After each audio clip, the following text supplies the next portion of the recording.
Welcome. This is Eugene George, host of the Money and Flow podcast. It's Financial Wellness Wednesday, and unfortunately will be Wine Wednesday at the end of the day. Super excited because we have the Money Archetype quiz posted. I'll make sure I post that in the video as well as post it all over the place because I'm super excited. Here's the deal. When it comes to building your money, when it comes to understanding who you are as a person, one of the things that we have to actually think about is what is our ancestry and how do our archetypes play a role into it. So for your money ancestry and your archetypes, I'm going to break those two pieces down. I'm going to break down the 6 archetypes that I came up with. Well, I came up with the cute name, but I didn't come up with the actual archetypes. That was been created for decades, centuries, some might say. So we're going to talk about that. We're going to break down why that's important, the different types, and how it can help you activate your money. So money archetypes, basically, archetypes are an idea that has been going on for years that says that you are part of this origin or this group of people. You are a symbol, and because of that symbol, you're more likely to act a certain way. That's not to say that that's your exact personality, but it's just the way that you operate in the world. Like, for instance, Beyonce is oftentimes called a queen, and that means that throughout her life, she has always thought that this is her archetype. The same goes for Rihanna. I love Rihanna. So I always think about how Rihanna is a money rebel, which that just means that for a long time she was misunderstood for a lot of people, and because she was misunderstood, she got mad and angry with the world, and because of that, she's actually able to give back more because of that anger, which is kind of cool. So archetypes have been going on for years. I mean, since the first monkey put like chalk on the wall, it's just a thing. The way that they constantly go into our lives and the way that they constantly affect our lives is when we're looking at our money, particularly when we're thinking about who we want to be and who we want to become. Our archetypes are actually really important because those are symbols that help us understand our lifestyle with our money. For an example, if you are considered to be a money Jedi, something that's really important to you is learning, which makes sense why I always have books in the back. But if you're considered to be a money Jedi and that's what gives you freedom, yes, you should be doing those things. And yes, you should be spending your money that way. So why is that important? Well, most of us are trying to be someone that we're not, which makes no sense. A lot of us are trying to go from one archetype to the other and not really understanding who we are as people and how our origin story actually creates how we spend our money, right? Sometimes we get put into weird situations, like unfortunately or fortunately, whatever you want to call it. I went to a school that was predominantly white, and because I went to a high school that was predominantly white, I kind of like pushed down some of the things that make me who I am as a person. One of those things being singing, one of those things being dancing, because I didn't want that to be a part of who I am. I like negated that archetype. I negated who that person was. And that actually affected my money because I wasn't really truly living my full self, especially when it came to money. So it was really fun and exciting to uncover all this stuff, especially when I was writing, especially when I was getting into the weeds of all the research. It was fun to actually just have something fun to do, which was the archetypes.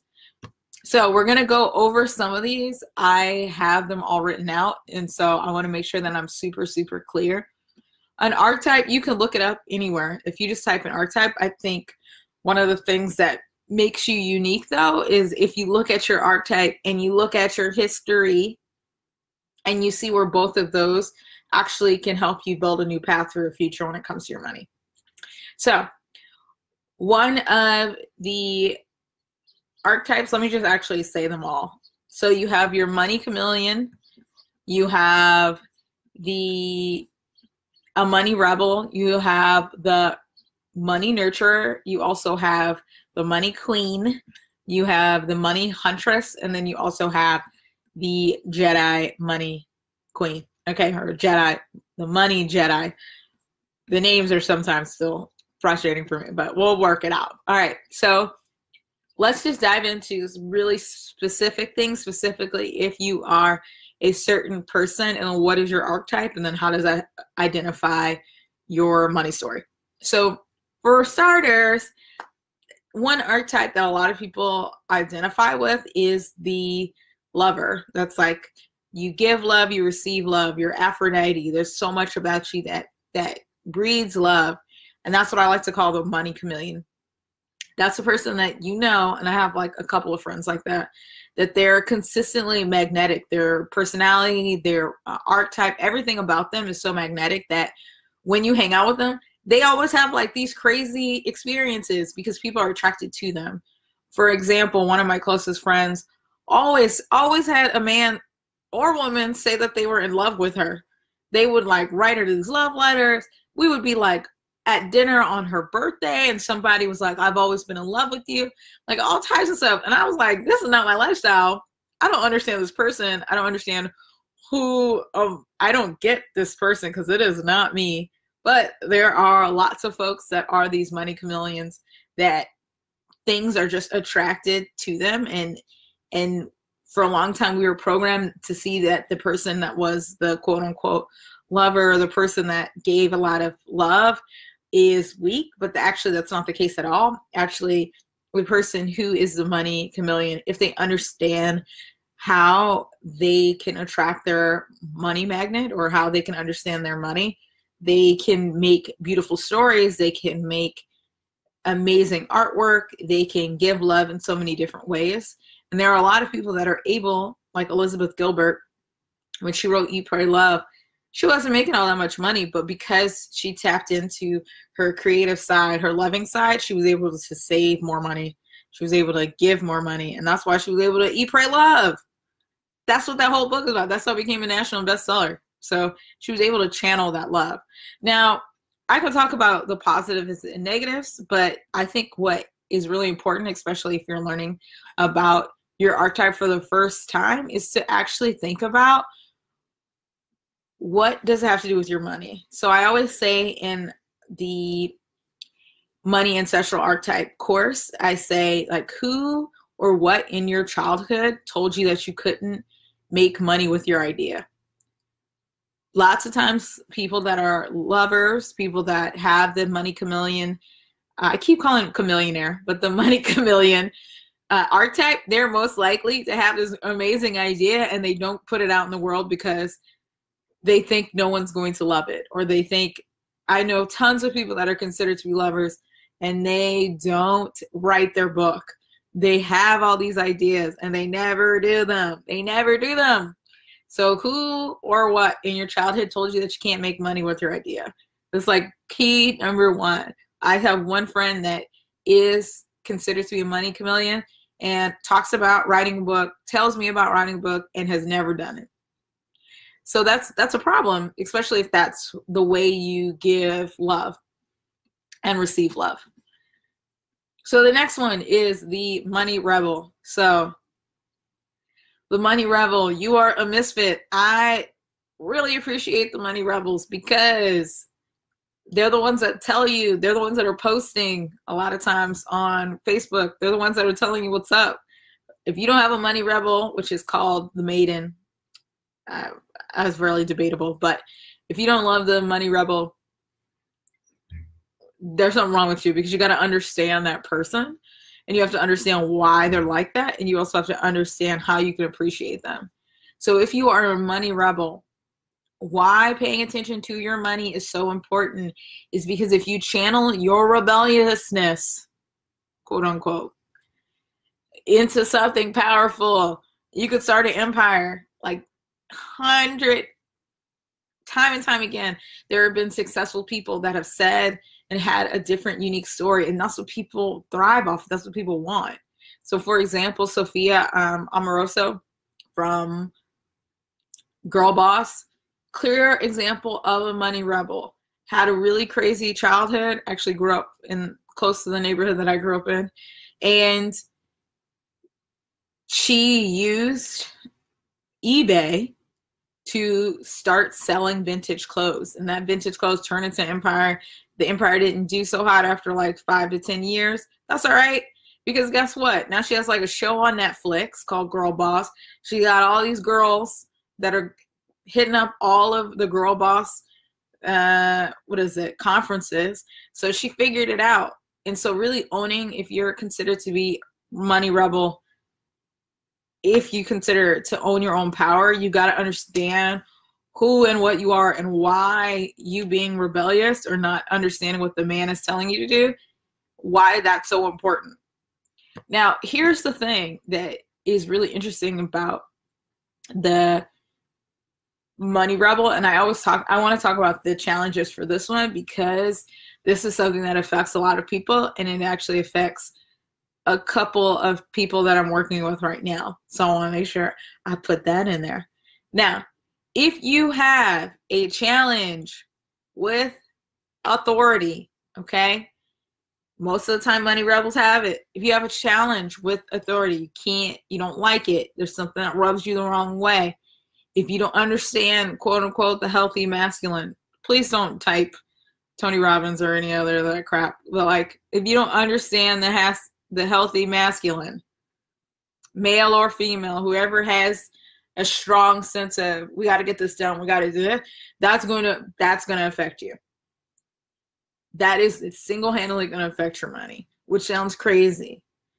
But if you don't like that, like a lot of the money rebels that I love so much, they really hate art keys of stuff. I'm just going to say that. They hate certain things about it. And that has their ideas. They have such great ideas, but because they're not able to pitch them well enough, because they're angry at the person or the man that's making the money, they're not able to give back in the way that they want to.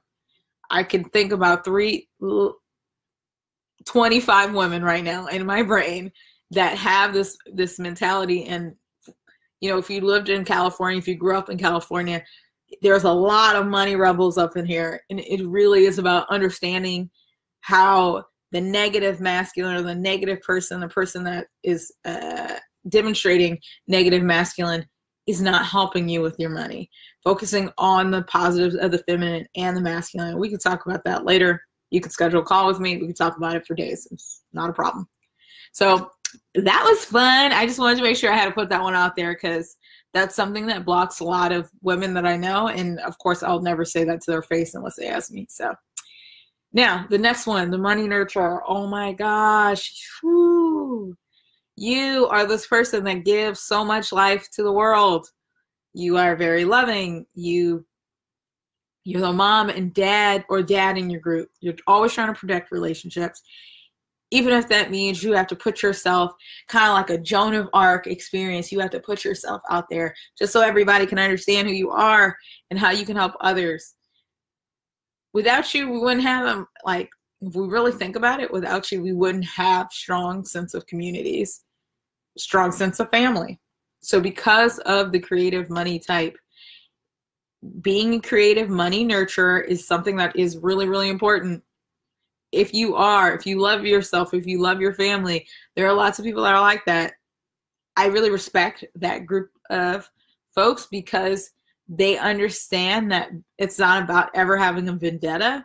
It's about really trying to show unconditional love.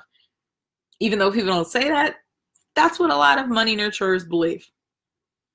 Now, here's one of the challenges that I want to say specifically for someone that is nurturing, that will nurture everybody's needs. If you have what we call an inner child, which we all have, if you have those issues with your child life that have not been resolved, and you don't learn how to nurture yourself, but you're nurturing everybody else, you're spending all your money for organizations, you're putting all your money in helping other people and not helping yourself, that's fundamentally going to mess up your money.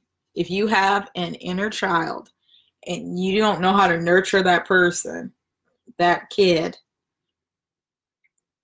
that's going to affect your money. But on the positive side, there's one thing that you can think about, like, who did you teach, or who did you learn about caring? Who's the first person that told you that you were a nurturer or how you should interact? Thinking about those people, how they helped you. Think about who was that person and how they also helped you with your money, right? Because a lot of times when you think about your carer, be it your mother or father, a lot of times those aren't the people that always think about money all the time, unless it has to do with stress. So think about who taught you about caring, right?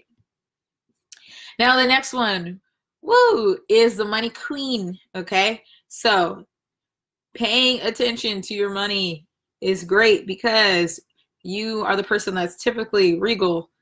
Your marriage is really important to you. Relationships are important to you. And you are assertive. And because you're assertive, some people used to see that as intimidation, but a lot of people are drawn to that because that means leadership. I mean, Beyonce is the queen for a reason. And she kind of goes back. Sometimes she's the queen, and sometimes she's the lover. But as a whole, like, if there's one person that we could emulate when we're thinking about what queen is, Beyonce. I don't want you to be Beyonce, but that's another thing. So the queen is a person that's always about leveling up. You got to level up. You got to level up with me. You got to level up with my family. That is a good person to be in a tribe with. Because if you're around the queen, guess what? The queen's going to tell people how they feel. They're going to help you out, and they're going to make sure that your needs are met as well. Now, one of the challenges that the queen has to really understand is how can they take care of themselves and not judge others? Because sometimes when we judge others, we want them to do well, but sometimes we end up being too aggressive. So when you want people to do well and you're too aggressive, that can affect your money story. All right, here we go. I'm looking at the time. I'm talking a lot, okay? Now, the next one is the money hunter or huntress. Think about Serena Williams. Think about Eugenie. There is a tennis player that also, I watch a lot of tennis. There's a tennis player, we have the same name. If you are a money huntress and fulfilling your goals is something that's important to you, when you pay attention to your money and your money goals, and you actually try to target and tackle it, 9 times out of 10, you're going to achieve those goals. So if you're a money huntress, that means you're always aiming for personal goals. You're always trying to take aim for understanding why you're doing what you're doing. How did you create your own drive? You figured it out. You learned how to play the violin when no one knew how to play the violin. You always had ambition. Really understand that, because one of the things that will help you if you understand your huntress or why setting goals is so important, you will be able to get your workflow better. If you understand, hey, this is who I am, this is my money huntress, this is how I spend my money, you're most likely to do that. All right. Now, the challenges that people have to deal with, particularly when it comes to their money. Money huntress has to think about how fire needs water. You need to slow down sometimes. You need to flow sometimes. It's not always go, go, go. Because every time you do that, you're going to have a burnout. So one question that you can think about is, when do you take time for yourself and your self-care? Is it in your money spending plan? Is it in your budget? I was just about to cut out my massage and I didn't, because I was like, oh, this is something I really need to dedicate self-care in my life. So that's something that's really important. Now, another piece, last one, is the Jedi Queen, the Money Jedi. You're all about understanding worldly knowledge. There's something about you. Degrees or not, you collect them, okay? You collect them like Beanie Babies. That's not a problem for you. You're a strategist, and a lot of people come to you for their help. They look at you, they say, this person has got it figured out. Now, the cool thing about being a Jedi Queen is if you are able to understand mastery at all different levels, you're actually able to be super creative. So you can connect with someone that is a money chameleon or someone that is a queen, and y'all together can make stuff happen. One of the challenges that the Jedi Queen, the money Jedi, sorry about that, is that you have to use your intuition.